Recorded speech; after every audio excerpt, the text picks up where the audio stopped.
안녕하십니까. 일개미의 현실투자 이야기 1년입니다. 안녕하세요. 채널에 초대받은 바코드입니다. 네, 이번 주 증시 동향 시작하겠습니다. 이번 주 사실 너무 악재가 너무 많았어요. 보시면은 미 6월 소비자 신뢰지수 하락, 침체 우려 커져.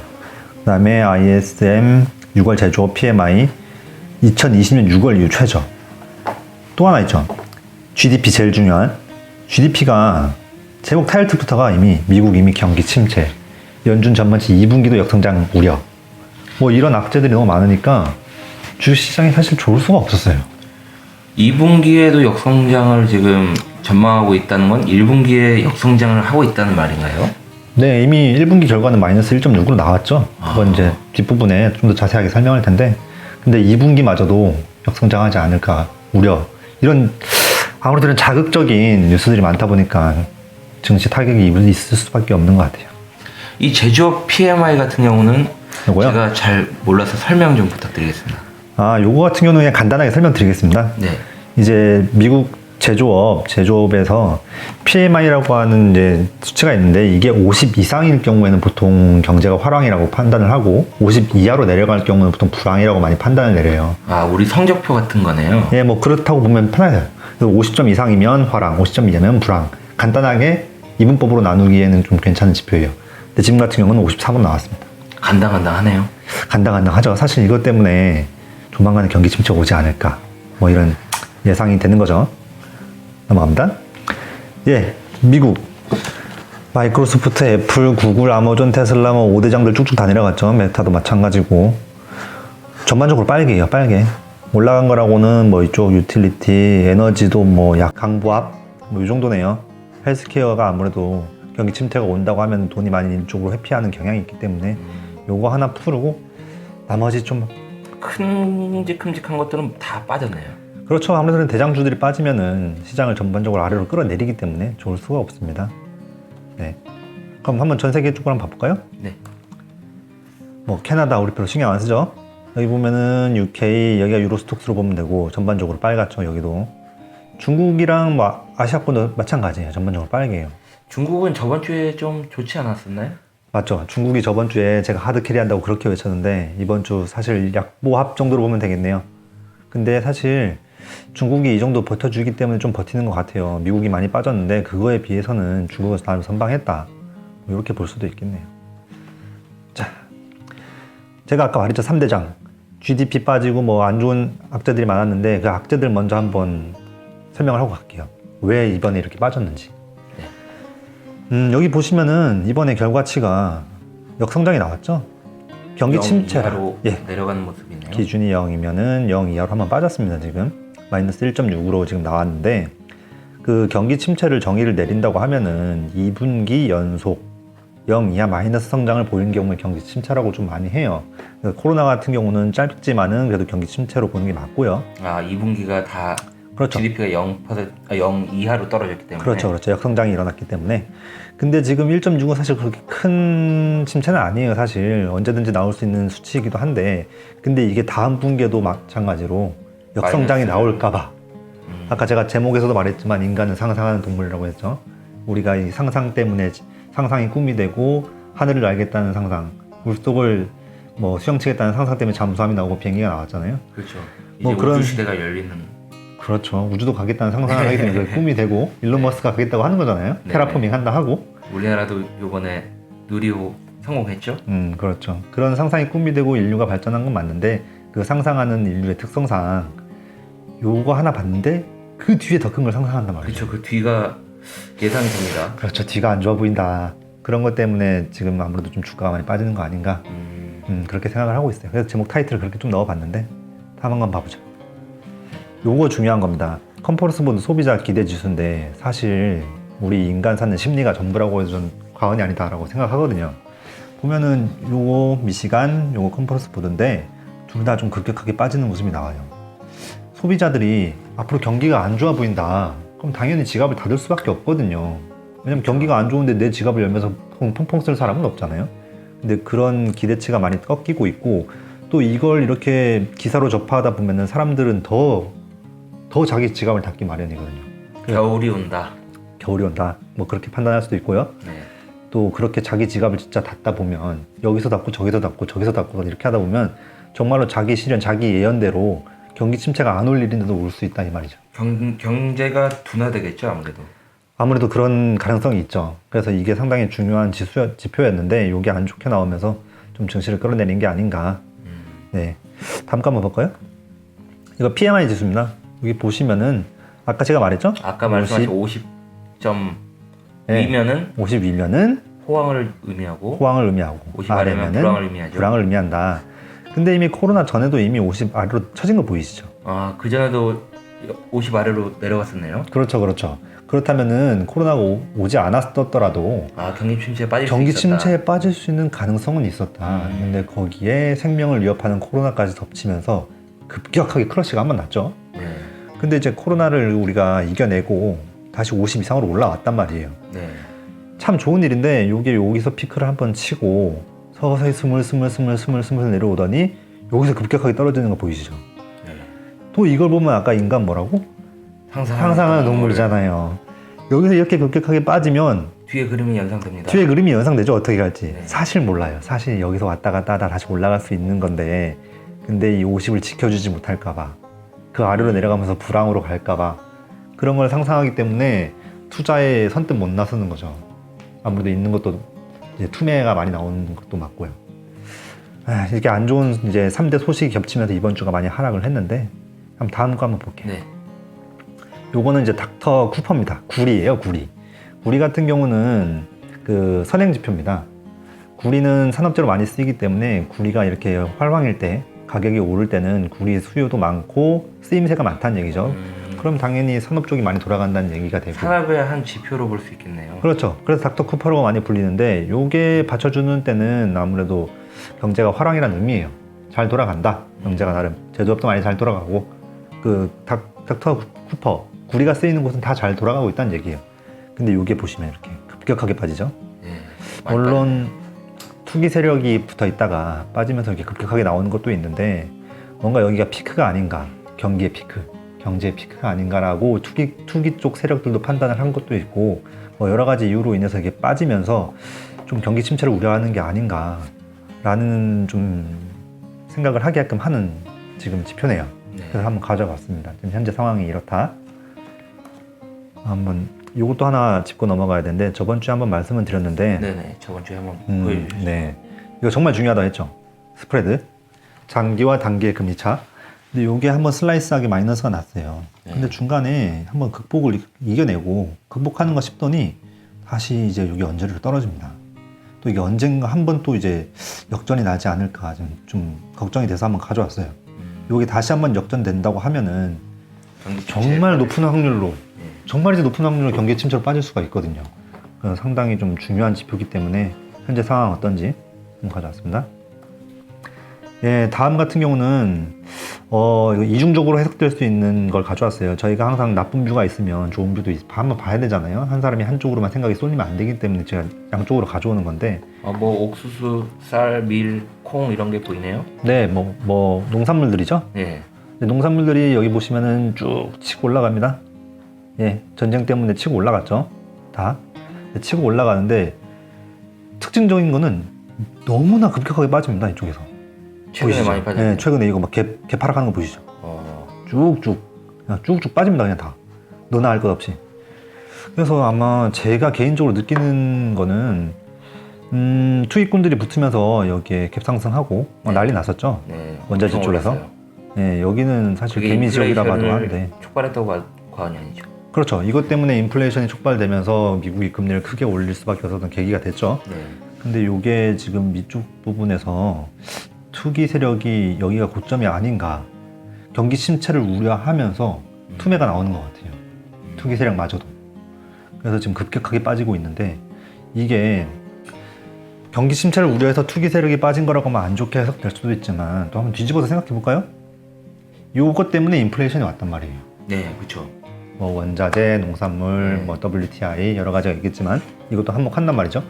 근데 이게 급격하게 내려앉아 주면서 다음에는 인플레이션이 고점을 찍고 밑으로 내려가는 걸 보여주지 않을까. 그러면 인플레이션이 그렇게 높지 않다면 연준에서 그렇게 급격하게 금리 인상을 할 필요가 없지 않을까? 네네네. 라고 이제 자연 수순으로 넘어갈 수 있죠. 그런 상상이 됩니다. 네.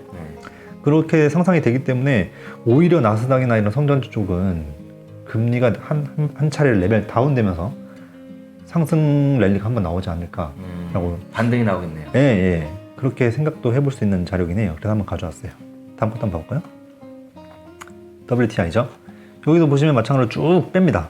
쭉 올라가다가 여기서 한번 크게 떨어지죠. 여기. 네. 이거 뭐 가스는 뭐 절망적으로 떨어집니다. 전쟁 전 수준으로요. 이런 거 같은 경우. 이것도 봤을 경우도 투기 세력이 이미 고점을 여기서 찍은 게 아닌가. 뭐 더 올라갈 수 있어요. 네. 올라갈 수는 있으면 전쟁이 끝난 게 아니기 때문에. 그런데 이 정도로 크게 떨어지는 것을 봤을 때 뭔가 경기 침체를 우려하고 미리 빠지면서 투매가 일어난 게 아닌가라고 판단돼서 아까 농산물과 마찬가지로 이것도 이제 인플레이션의 가장 큰 주범이기 때문에 이게 떨어지면은 인플레이션이 떨어질 수 있겠구나. 오히려 급격하게 떨어질 수도 있겠다. 원유 같은 경우가 크게 떨어지면서. 왜냐면 원유가 차지하는 비중이 상당히 큰데 이게 급격하게 떨어지면 인플레이션율도 상당히 급격하게 떨어질 수 있겠죠. 다음 봐보자. 이거 PC, 코어 PC 가져왔어요.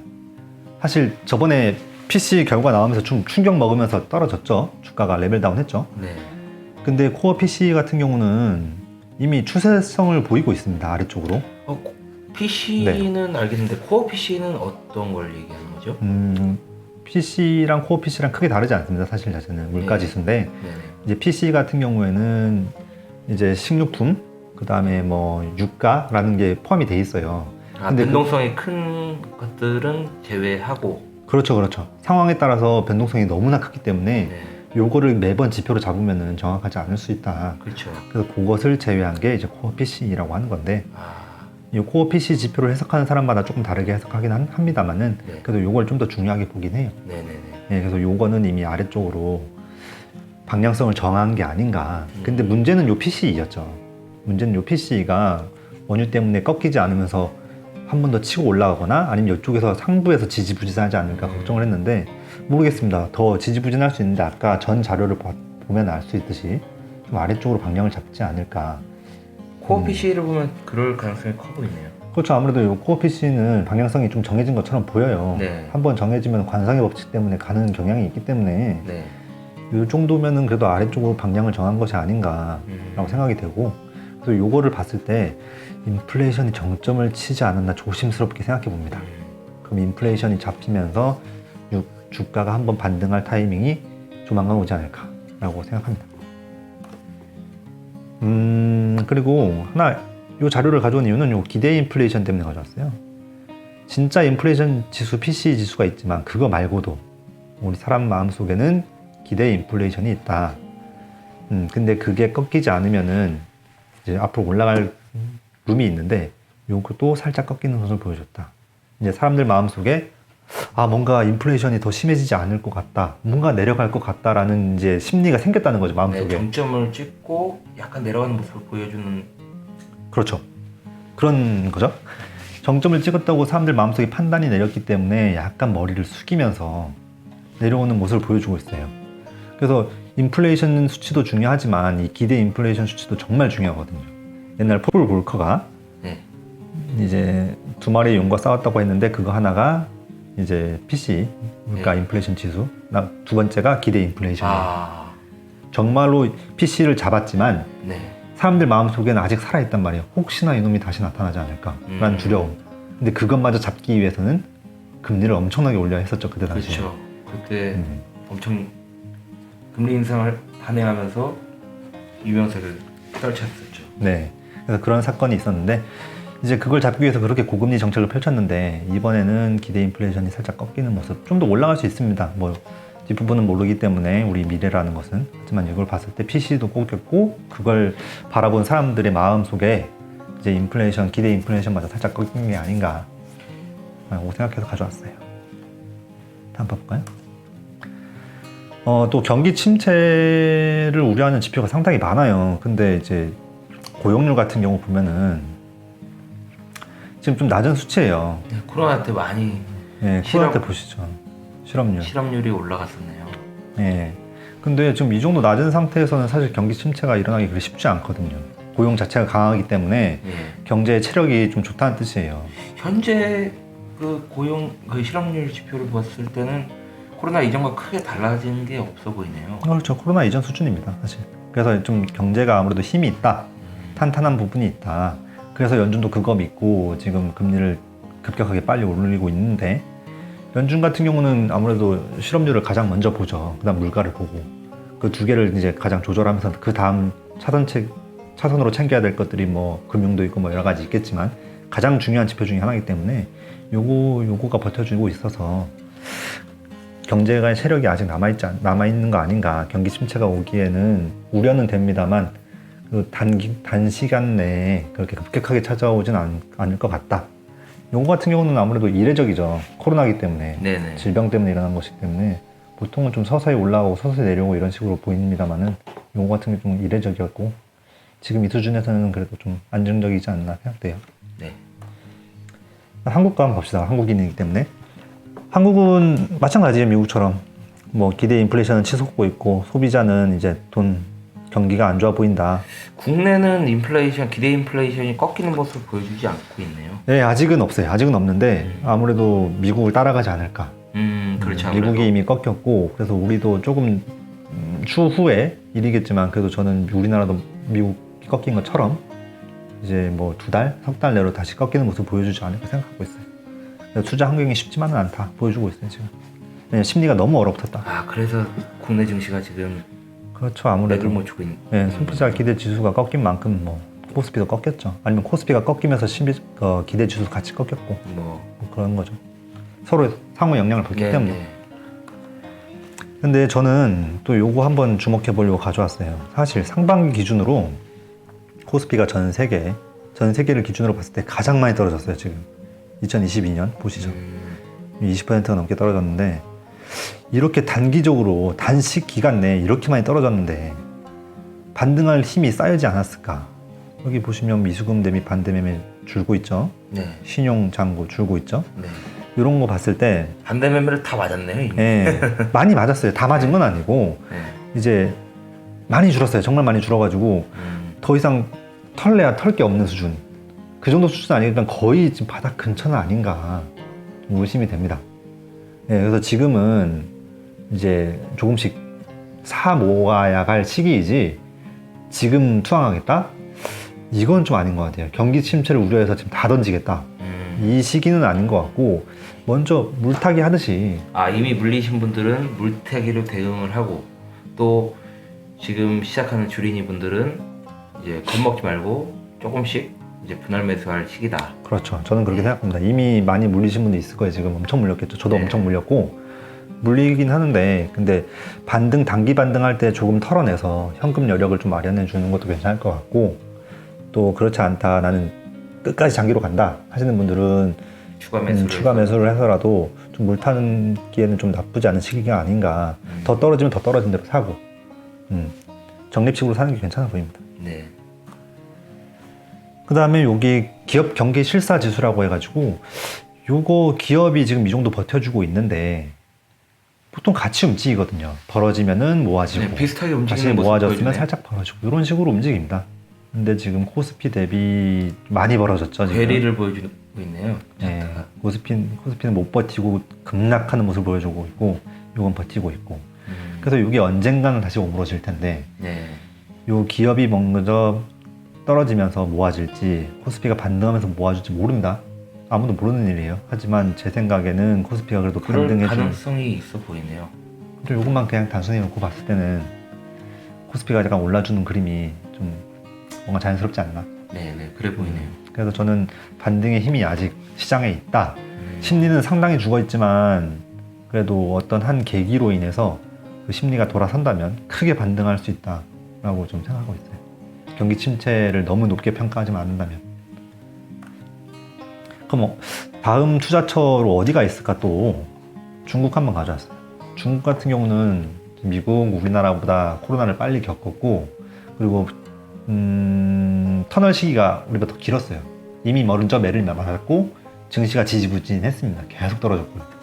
근데 그 중국이 제조업, 비제조업 할 것이 다 올라서고 있어요. 지금 50 이상으로 올라서고 있는데 사실 상반기에 시진핑 주석이죠. 발표를 했습니다. 경기 성장률이 얼마 될 거라. 근데 지금 상반기에 코로나 때문에 이제 움직이지를 못하면서 좀 성장률이 많이 떨어질 거예요. 근데 그거를 이제 하반기에 메꿔야 되는데 그러려면 부양책이 상당히 강하게 나올 수가 있어요.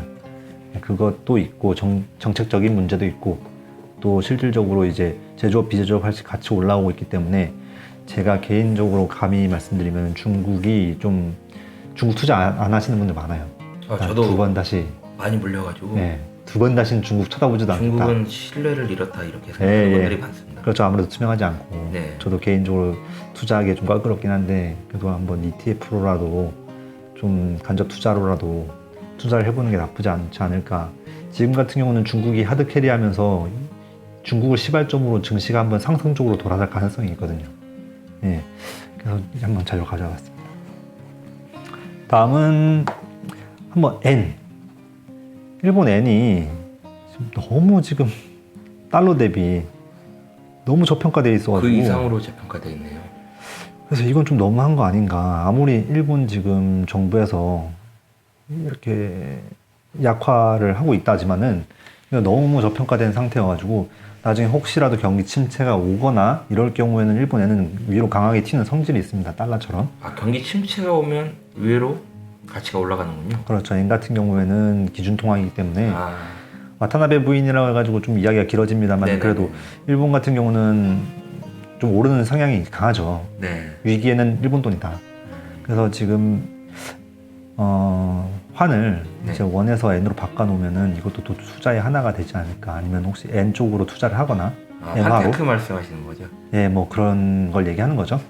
그래서 지금 환테크하기엔 좋은 시기다. 시기 자체로만 봤을 때는 환테크하게 나빠 보이지 않는다. 일본 N이 괜찮아 보인다. 사기.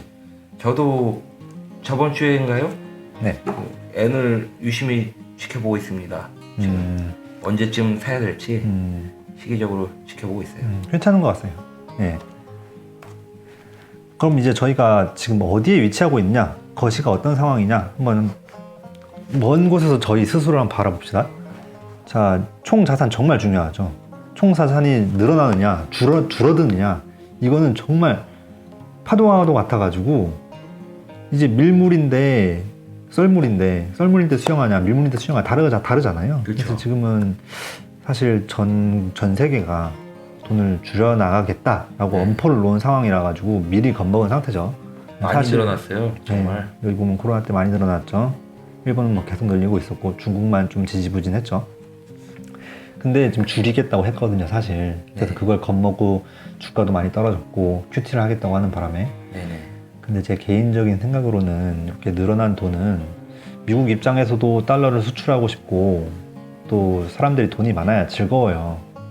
근데 이미 풀어놓은 돈을 줄이는 것은 줬던 걸 뺏는 행위이기 때문에 고통을 주죠. 큰 고통이죠. 사실 적은 고통이 아니고. 그래서 어느 정도 통화 정책을 펼치는 게 맞습니다만은 그리 쉽지만은 않을 거다. 줄이는 것 자체가. 미국 역사상으로 보면은 이제 총 자산을 그렇게 크게 줄였던 역사가 없는 걸로 알고 있거든요. 그렇죠. 아무래도 사실 줄이기가 쉽지는 않아요. 여기 보면 18년도일 때 QT 정책 한번 했었죠. 근데 이때도 뭐 쇼크 오고 장난 아니었어요. 이 정도 줄이는데. 근데 이렇게 풀어놓은 돈 줄이면 얼마나 더 쇼크가 올까. 사실 연준도 걱정이 많을 겁니다. 그렇죠. 그래서 저는 앞으로 줄이긴 하되 우리가 연준이 말한 만큼 호언장담한 만큼 줄일까? 줄일 수 있을까? 그 전에 경기 침체 오지 않을까? 저는 이렇게 생각하고 있어요. 그래서 아마 그렇게 크게 줄이지 못할 거다. 줄이기 전에 경기 침체가 와서 다시 돈을 풀 가능성마저 있다. 그럴 수도 있겠네요. 네, 그렇게 판단을 하고 있어요. 개인적으로는. 그러면은 한번 나라별로 국가별로 어디가 저평가되고 어디가 고평가되어 있을까? 우리가 도망갈 곳이 어딜까? 투자할 만한 곳이 어딜까? 한번 볼게요. 보면은 100을 기준으로 봅니다. 우리나라 전 세계 대비 좀 저평가되어 있죠. 여기가 기준인데. 100을 못 넘고. 네, 코스피 언제나 저평가되지만은 유난히 저평가됐습니다 지금. 그래서 한번 사볼 만한 구간이 왔어요, 확실히.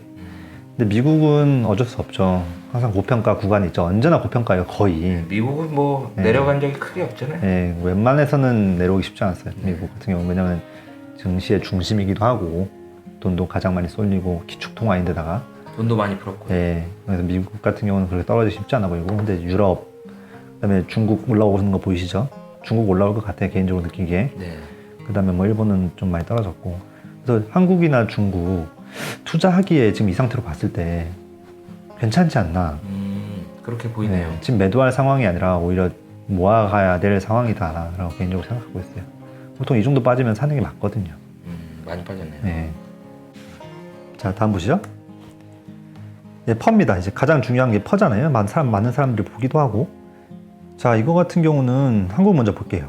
9.6배입니다, 지금. 보통 10배에서 놀았죠. 긴 시계열로 봤을 때. 그 이상 이제 아웃퍼폼한 경우도 많아요. 근데 지금 같은 경우는 딱 걸쳐져 있네요.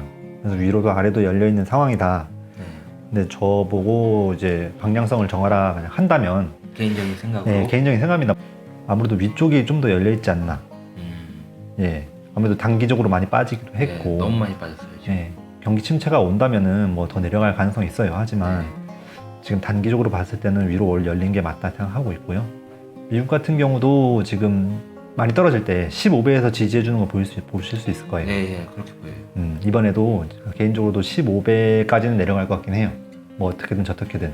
근데 만약에 닿는다면 위로 한번 쏘아주지 않을까. 또 요거 같은 경우는 EPS가 조정되면서 좀 붙을 수도 있어요. 재조정이 되기 때문에 퍼 같은 경우는.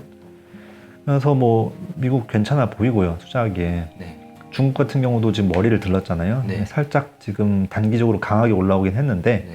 그래도 중국은 정말이지 떨어질 때 하염없이 떨어져가지고 9배까지 떨어지죠. 9배. 근데 오를 때는 또 하염없이 오릅니다. 오를 때 보이시죠? 끝없이 오릅니다. 끝없이. 그래서 보통 이런 경우 같은 경우는 중국 같은 경우는 부추라고 하거든요. 개미를. 개미를 부추라고 하는데 네. 아무래도 이런 개인들의 세력에 많이 영향을 받는 주식시장이다 보니까 이런 게 좀 나오는 것 같아요. 미국처럼 여러 플레이어가 플레이하고 전 세계인이 플레이하는 곳은 그렇게 쉽지 않거든요. 이런 정도의 움직임 같은 게. 네. 거의 방향성을 정해놓고 움직이는. 그렇죠. 근데 중국 같은 경우는 이런 움직임이 좀 가끔 나옵니다. 근데 지금 이 상태에서는 내려가기보다는 올라가는 게 올라가 줄 걸로 보이네요. 저도. 네, 뭐 계속은 아니지만 이제 단기적으로 좀 어느 정도 올라오긴 했어요. 그래도 올라가는 게 맞지 않나 생각이 되네요. 마지막으로 제가 이격도 하나 가져왔거든요. 제가 테크니컬적인 건 잘 안 가져오는데 20일 이격도를 하나 가져왔어요. 20일 이격도는 뭔가요? 이제 이동평균선 20일을 기준으로 해서 주가와 20일 이동평균선이 이격이 얼마나 됐는지 그것을 이제 가늠하게끔 해주는 건데 100을 기준으로 보면 돼요. 그래서 90, 80이면 이격도가 이제 아래로 떨어졌다. 20일 밑으로 주가가. 그래서 이격이 아래로 많이 이평선 아래에 있다는 그렇죠. 주가가. 그렇죠. 그런 식으로 왔다. 그래서 이격도를 보면은 이격도라는 게 언제나 이제 회귀 본능이 있어요. 주가라는 게. 그러니까 그 100에 수렴하려고 하는. 그렇죠. 항상 가던 길로 가려고 한다는 거죠, 한마디로. 네네. 그래서 가던 길이 있는데 여기 보면 움직이는 거 보이시잖아요. 100을 중심으로 왔다 갔다. 네, 평균이 거의 100에 가깝네요. 네, 뭐 전 세계가 100이 기준점으로 잡았으니까 그렇게 한 거죠. 네. 왔다 갔다 하기 마련인데 여기서 이격이 아래로 크게 벗어나면 위로 올라가려고 하고 위로 크게 퍼폼하면은 아래로 다시 떨어지려고 하고 이런 게 이격도를 보는 이유인데 보면은 코스피 많이 떨어졌죠. 네. 살만하다 이겁니다. 100에 가까우려면 더 올라야겠네요. 기술적인 지표로 봐도 이격도를 봐도 올라가는 게 더 맞지 않나. 여기서 더 떨어질 수는 있겠죠. 하지만 더 떨어지면 더 사야 되는 거지 더 던질 때가 아니다 이 말입니다. 이것도 마찬가지고 많이 떨어졌죠. 네. 전반적으로 많이 떨어졌어요 이번에. 네, 이것도 많이 떨어졌어요. 중국만 좀 올랐네요. 단기적으로. 네, 중국은 지금 살짝 팔 수 있긴 시기긴 한데 그래도 앞으로 중국은 좀 더 오를 것 같긴 하고요. 뭐 이런 상태입니다. 오늘은 이렇게 기술 지표라든지 뭐 여러 앞에 뉴스라든지 이런 거 가져와서 이번 주 증시가 왜 떨어졌는지 좀 분석을 해보고 또 양쪽 뷰를 가져와 가지고 좀 중간에서 생각할 수 있게끔 가져와 봤어요 자료를. 오늘 여기까지 하겠습니다. 네. 질문 하나만 마지막으로 네네. 하겠습니다. 이련희 님이 상상하는 이 다음 주는 어떤 주가 될까요? 다음 주 같은 경우는 솔직히 바로 다음 주, 바로 내일, 바로 모레 주가 이게 가장 어려운 거거든요 사실 판단을 내리기에. 이걸 알면 신이죠. 이걸 알면은 개인적인 의견 좀 듣고 싶습니다. 이거 틀릴 거 뻔한데 저는 다음 주 코스피 기준으로. 코스피 기준으로요. 코스피 기준으로 살짝 오를 것 같긴 해요. 다음 주 한 주간으로 봤을 때. 네네. 네, 살짝 오를 것 같고, 근데 오른 다음에 장기적인 시계열로밖에 저는 말씀을 못 드리겠는데 네네. 이제 베어마켓 랠리가 좀 한번 크게 나올 수 있다 생각하거든요. 저 같은 경우는 네, 크게 나올 수 있다 생각하고 있고, 베어마켓 랠리 때 정리하실 분 좀 정리할 타이밍이 분명히 온다고 저는 개인적으로 생각하고 있어요. 경기 침체 전에. 예, 그렇게 생각하고 있습니다. 너무 이게 다음 주 이렇게 단기적인 걸로 생각을 제가 안 해봐가지고, 아, 예, 그건 그냥 틀릴 게 뻔해서. 궁금해서 여쭤봤습니다. 틀릴 게 뻔해서. 예, 좀 말씀드리기가 힘드네요. 네. 네, 감사합니다.